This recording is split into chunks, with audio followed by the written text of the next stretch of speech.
Good evening. Our top story tonight, the NFL trade deadline is in the books. And it was kind of underwhelming. I mean, the only really fantasy relevant pieces here we got was Donovan Peoples Jones and Josh Dobbs.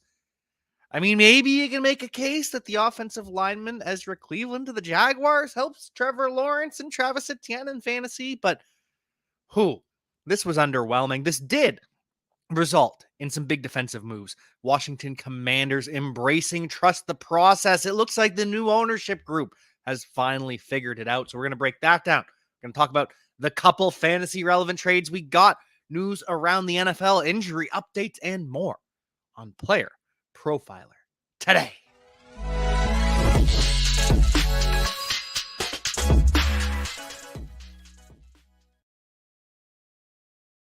So, I guess we'll start off with the most fantasy relevant trade, even though Donovan Peoples Jones to the Detroit Lions really isn't moving the needle for anyone. Let's be real here. But in terms of real life football, this is relevant. This does matter. And this was a good move by the Detroit Lions, a 6th round pick in 2025 for Donovan Peoples Jones, a proven commodity at outside wide receiver. And Donovan Peoples Jones is not spectacular, but he's good enough, and he is a better option than what the Lions have tried in the past because they have been searching for that outside X receiver that can stretch the field for years. Ever since Dan Campbell joined, first they had Tyrell Williams. That did not work out at all. Then they had DJ Chark.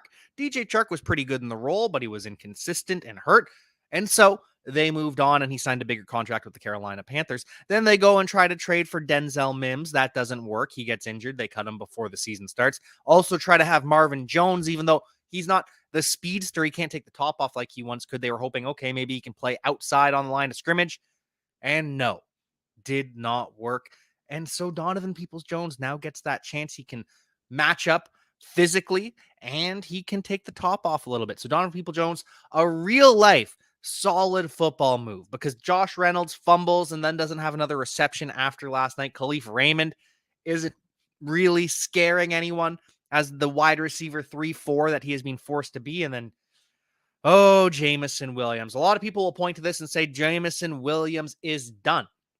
And this does hurt Jameson Williams. This objectively hurts Jameson Williams, but this isn't the devastation that a lot of people think it is. Donovan Peoples Jones is more of an X receiver, more of the big body type, Terrell Williams, DJ Chark, Marvin Jones, whereas Jameson Williams kind of has his own role in this this Ben Johnson offense. He's kind of just the deep threat. He is more close to Brandon Cooks than a Donovan Peoples Jones, in terms of role. But either way, this does hurt Jameson Williams because he will be on the field less. And that is where it hurts Jameson Williams immediately. In 2023, Jameson Williams will be playing less and less long-term.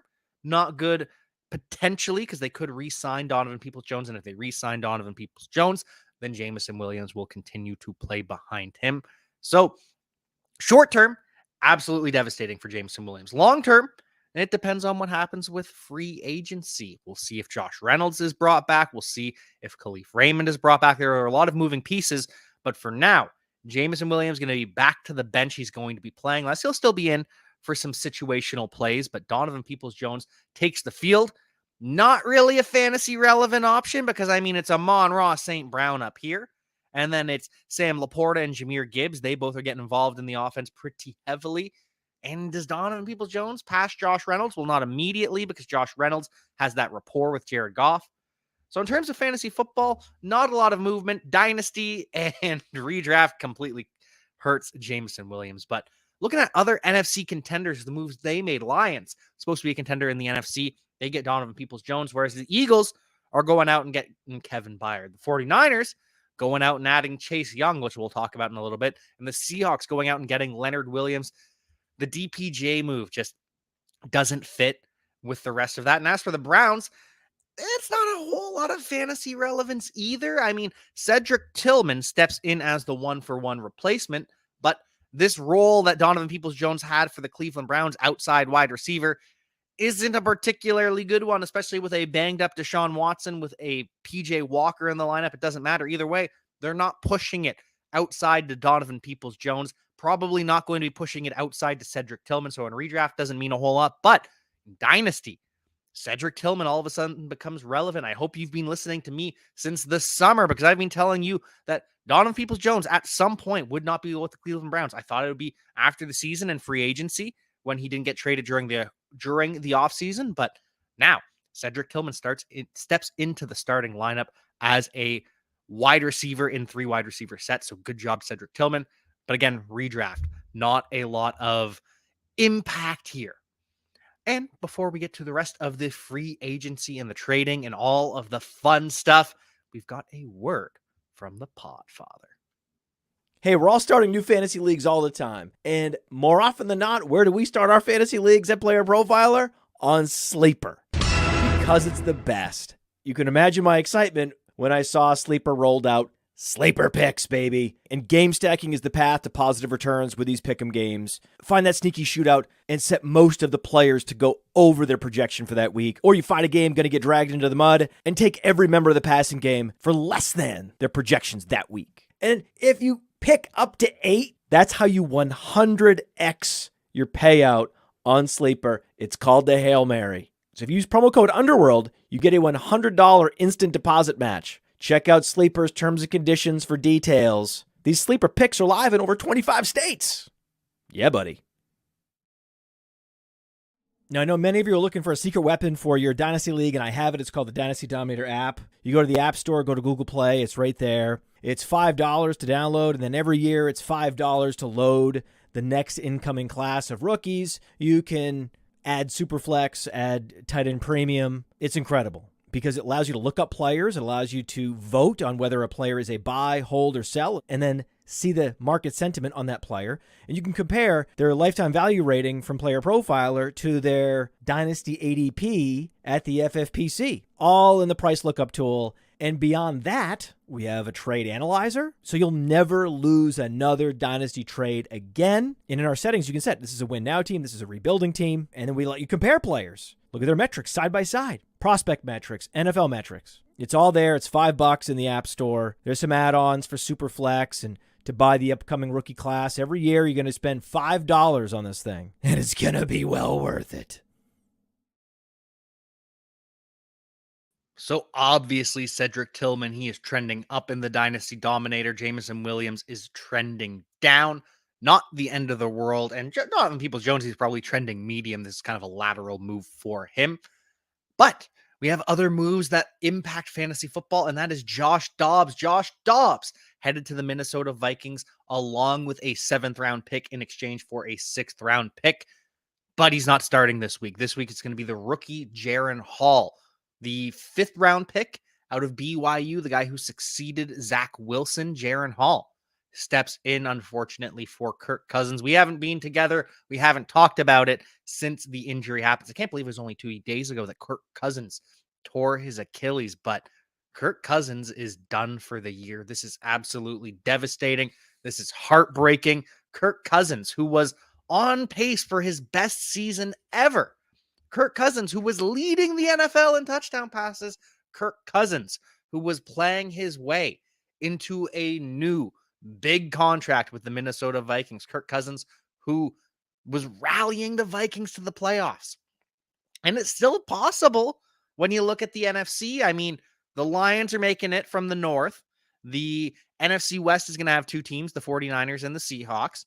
The NFC South is going to have 1 team, the Saints maybe, the Bucks, the Falcons. It could be anyone except for the Panthers.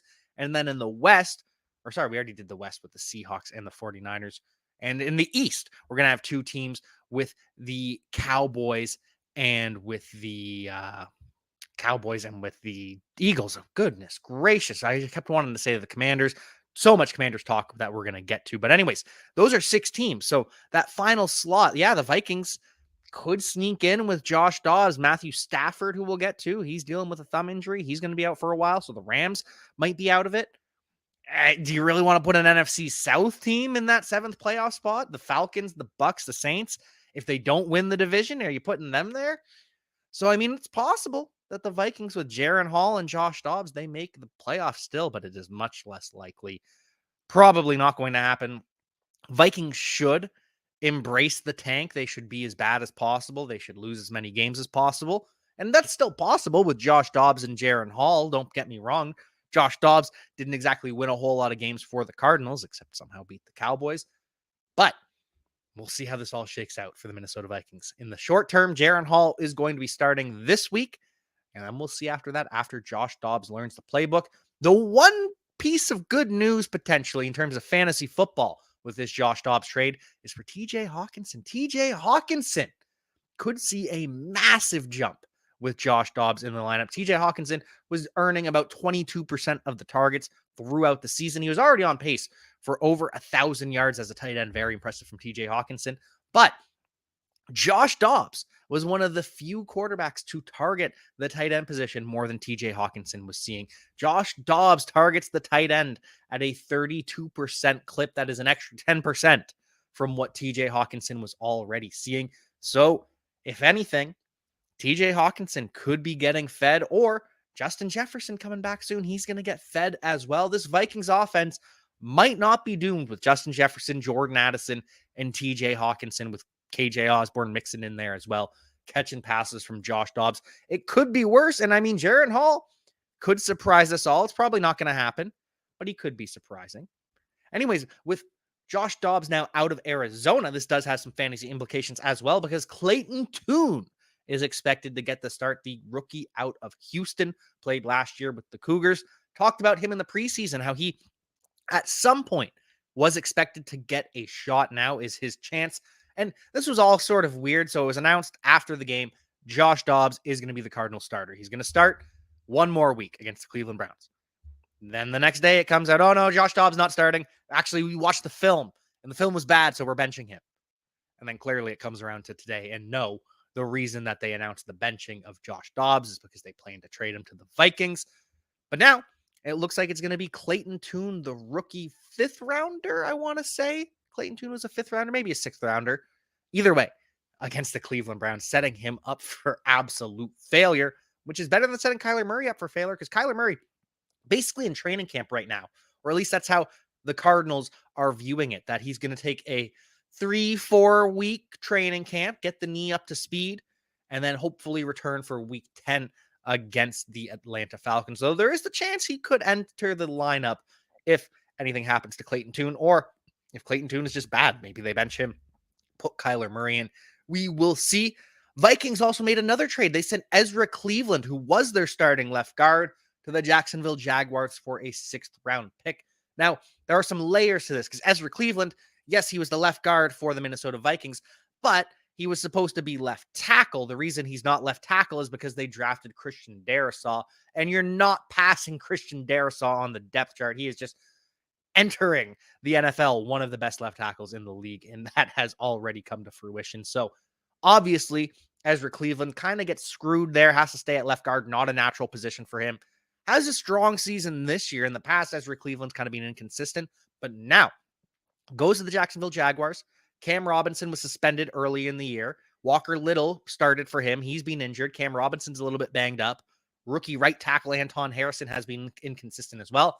So maybe finally Ezra Cleveland gets a chance to start at offensive tackle. Good move for the Jacksonville Jaguars to bring in a depth offensive lineman, and good move for the Minnesota Vikings to get whatever they can out of a player that isn't going to return. Now, I wish they did trade Danielle Hunter, but this kind of tells me, okay, Danielle Hunter's balling out right now. The Vikings haven't traded him. That probably means Danielle Hunter is in their future plans, or at least that is they hope that the Minnesota Vikings will re-sign him. Because remember, Vikings have been doing this thing all year. Veterans, take a pay cut or work out a new contract, and we'll see if you're part of our future plans. The way Danielle Hunter has been playing, maybe Danielle Hunter comes back to the Vikings next year on a big contract. But the edge rushers who did get traded, Washington Commanders, trade both Montez Sweat and Chase Young. Montez Sweat goes to the Chicago Bears for a 2nd round pick. Currently, the 35th overall pick. The Bears love giving away those valuable picks in the 2nd round. We all remember the Chase Claypool trade. And then the 49ers go and trade for Chase Young from the Commanders, send a 3rd round pick to the Commanders. So in the meantime, The Washington Commanders, rest of the season, they'll have Casey Toohill versus James Smith-Williams versus Effie Obata versus Andre Jones versus KJ Henry. Those final two, I believe, are undrafted free agents, or at the very least, they're both rookies. So this is a Commanders edge rush room that lacks juice now.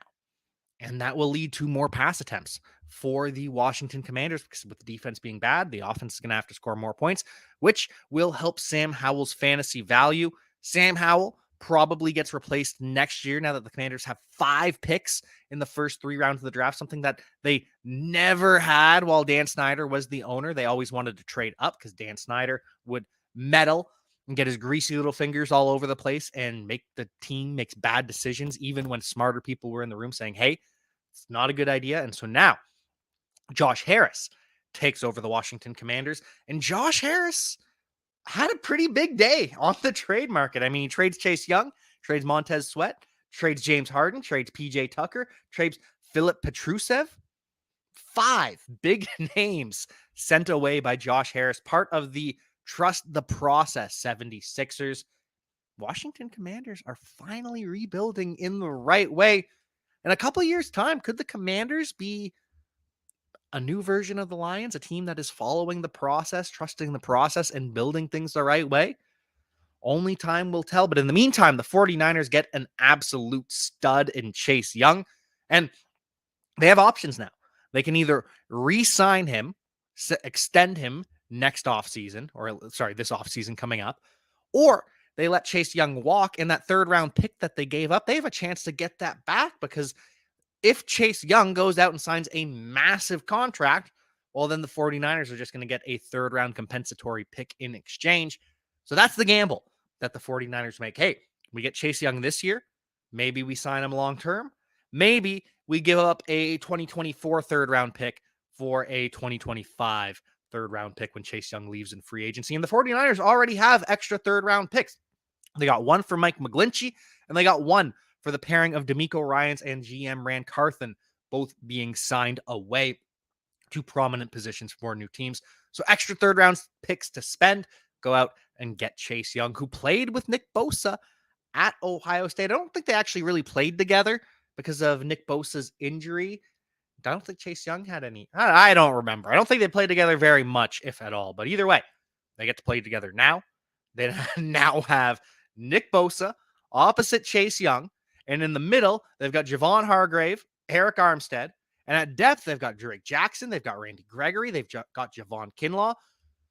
Oh, this 49ers defense just gets more and more dangerous.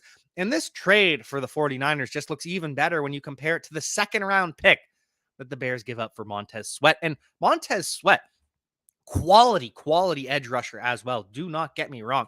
Both Chase Young and Montez Sweat are dominant at times. They both have elite athleticism. They are both playmakers.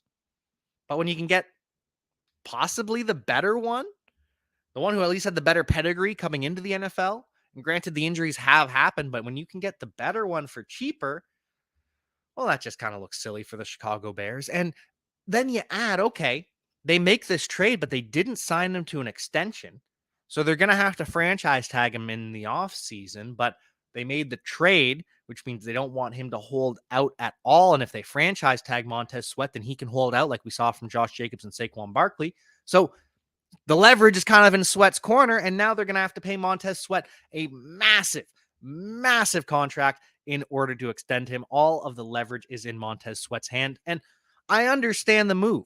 Going out and trading for an elite edge rusher, especially when you're probably not going to get one. Where are you picking the NFL draft? They're probably taking quarterback, and they're probably taking Marvin Harrison or another offensive weapon. Maybe they take Olu Fashanu. I don't know. But either way, the edge rushers probably aren't going to be the Bears picks early. And then when they come back into the 2nd round, they're not going to get a guy the caliber of Montez Sweat. So I understand it. Process is sound, but when you could have got Chase Young for a 3rd instead, it just becomes a little bit less appealing. And now Montez Sweat is going to have to do it all on his own. He doesn't have Jonathan Allen. He doesn't have Daron Payne. He doesn't have Chase Young, all taking pressure off of him as well. So I believe Montez Sweat will succeed with the Chicago Bears, but that's a lot of pressure for the Bears, who are a team that's not at all close to competing at all. Anyways, they also don't trade away Jalen Johnson. They say Jalen Johnson is staying. They wanted too much in return for Jalen Johnson.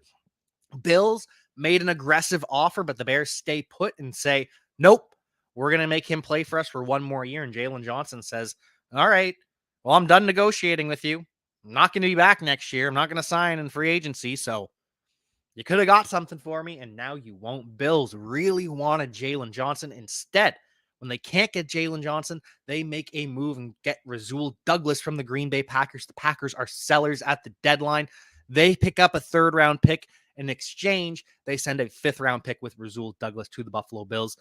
The Bills trying to load up, trying to stay competitive, and Rasul Douglas, I know the name probably doesn't scream stud, but make no mistake, Rasul Douglas has been playing some dominant football this year.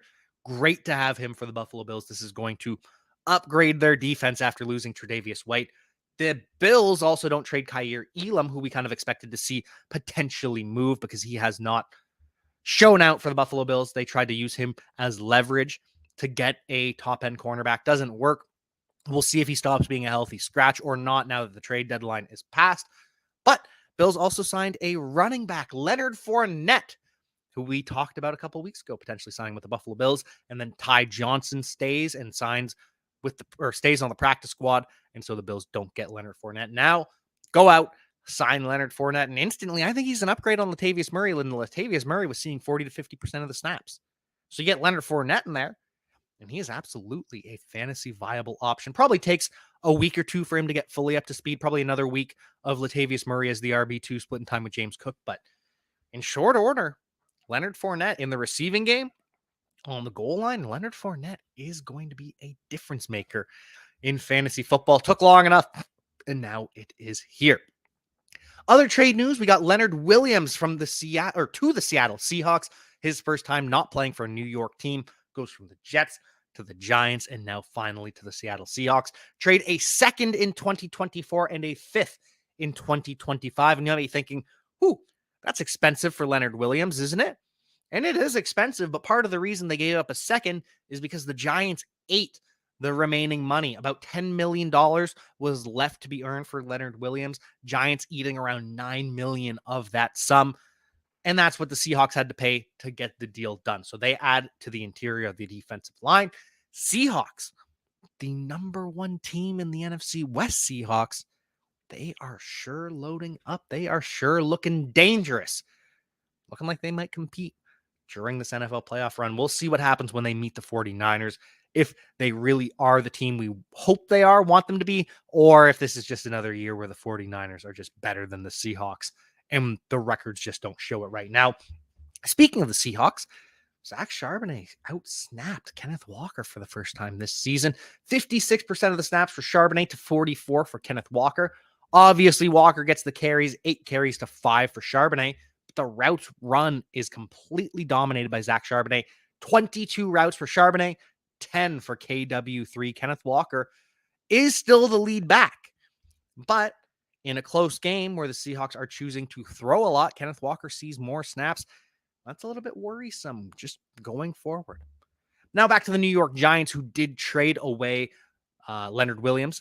They will replace him in the lineup with A'Shawn Robinson, who they signed from the Los Angeles Rams just this past offseason. Or was he? No, Michael Brockers was traded for A'Shawn Robinson. A'Shawn Robinson also played for the Detroit Lions in the past, but signed him away from the Los Angeles Rams, so he'll replace him in the lineup. Adoree Jackson and Paris Campbell staying put for the New York Giants, as is Saquon Barkley. Teams were calling about Saquon, and they all got rejected. Saquon Barkley is what is being reported in the rejections, a core piece and the face of the franchise. And I mean, it's true. And it's especially true now that Daniel Jones is once again struggling and once again injured, but Daniel Jones will make his return in week 9. He is back, ready to go. Most of the symptoms have gone. There are still some talks that he might not have full strength in his left arm, which would be very worrisome. I hope those rumors are false, and I hope Daniel Jones is completely fine this weekend. Not fully out of the woods yet, but Daniel Jones is at least making the start. He is at least back in the lineup. Tyrod Taylor is now week to week with a rib injury. He was discharged from the hospital on Monday, but not going to be active this week, and so the Giants signed Tommy DeVito to the active roster. Matt Barkley goes to the practice squad. Matt Barkley probably ends up being the QB2. He's probably elevated from the practice squad, gets to be QB2. Tommy DeVito, probably a healthy and active. Then he can be the QB3 in emergencies. But I don't think the Giants want Tommy DeVito anywhere close to the lineup once again, because that was brutal. The final trade that we got to see yesterday was the Atlanta Falcons landing Kentavious Street from the Philadelphia Eagles, former Saints defensive tackle. I think. Yeah, he was the former Saints defensive tackle. Anyways, conditional 6th round pick in 2024 for a 2025 7th. And the condition with this pick is that Kentavious Street has to play at least 6 games for the Atlanta Falcons. And the reason the Falcons are adding a defensive tackle is because Grady Jarrett, their all-pro defensive tackle, he is out for the year, torn ACL. He will not return this season. We wish Grady Jarrett all the best in his recovery, a speedy recovery to him. But the Falcons still looking for a playoff run. They are still hoping to make the playoffs, still hoping to win the division. But who's going to be the quarterback? We were supposed to find out earlier today. I didn't see any headlines. No, they said on Wednesday. Today is Tuesday. Goodness gracious. What is this week? Trade deadline has me all off. But anyways, Desmond Ridder, Taylor Heinicke. We will get a decision tomorrow because Desmond Ridder gets kind of benched, but not fully benched. It was weird. So Desmond Ridder gets evaluated for a concussion. He gets checked. He gets cleared. Falcons don't return to the game, but this also isn't uncommon, especially after what we saw from Tua Tagovailoa last year. Some teams might want to just play it safe. The Browns did the same thing when Deshaun Watson was checked for a concussion, but obviously that was a shoulder injury. Then Arthur Smith says it's not because of performance that Taylor Heinicke was in for Desmond Ridder, but then says, he's going to have to figure it out and check and see what happens and see how Desmond Ridder's feeling. So at this point, he's just screwing with us. Arthur Smith is so enraged by the fantasy football community, hates us so much that he is willing to play silly mind games just with us, trying to get an own. And it's going to cost him in the long run. This battle that he is picking with fantasy football gamers, it's only going to hurt Arthur Smith and his credibility because he's just looking silly in his press conferences and his usage of his players, of his stars that he's drafting so early. Arthur Smith, we'll find out tomorrow who his starting quarterback is. Some other names that were floated around at the trade deadline, T. Higgins. Teams were calling about T. Higgins, and the Bengals hung up. They were not interested in letting T. Higgins go. The Ravens actually had a deal set in place for Derrick Henry. The Titans were going to make the correct decision and sell at the deadline, get rid of Derrick Henry.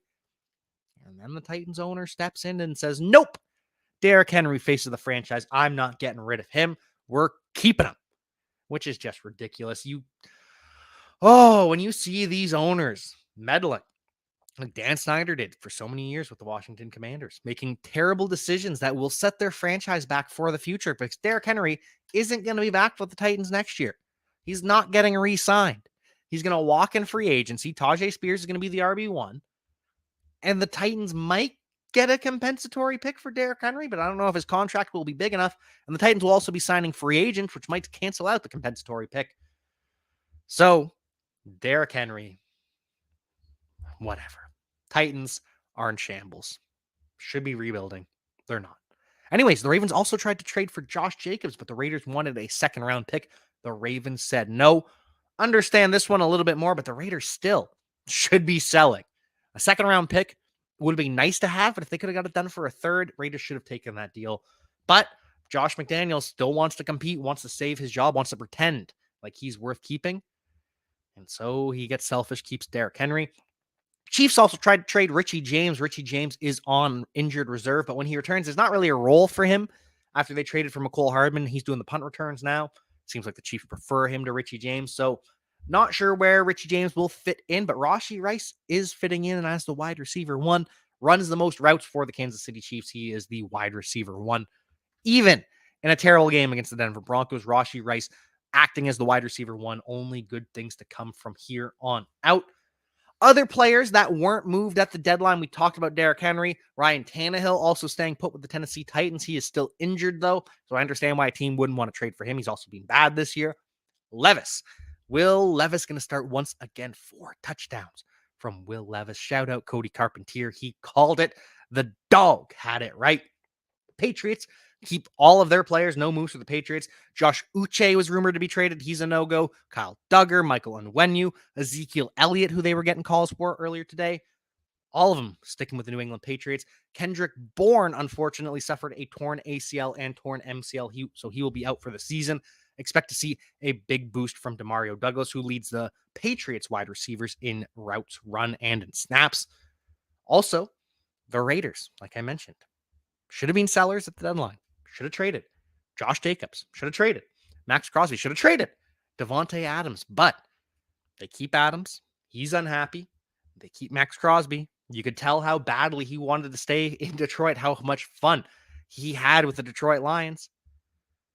And yet, the Raiders make the worst decision they possibly could.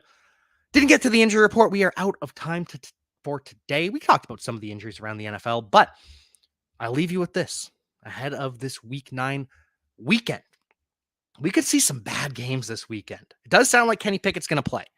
So it looks like it's going to be Will Levis against Kenny Pickett, but that doesn't scream marquee matchup. Then we're probably getting Taylor Heinicke versus Jaron Hall. Either that or Desmond Ridder versus Jaron Hall. Doesn't feel great.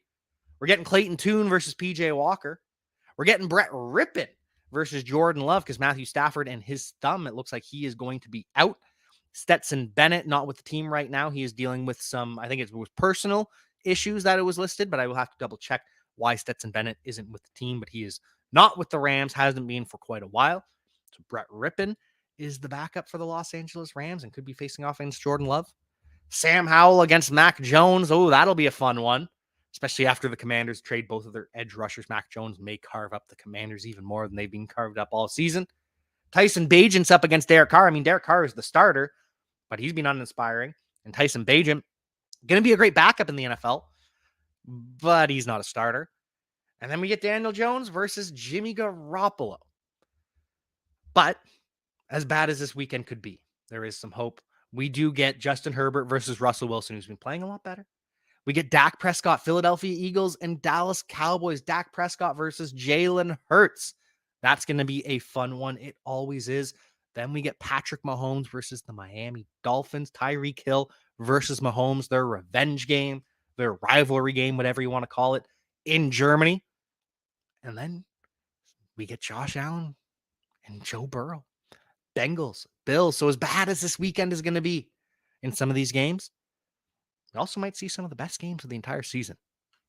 Hey, I want to take a moment to thank you for tuning in. It's important to me that all of our media be free. This is only possible because of you allowing a true independent sports media enterprise to thrive unlike any other in the business.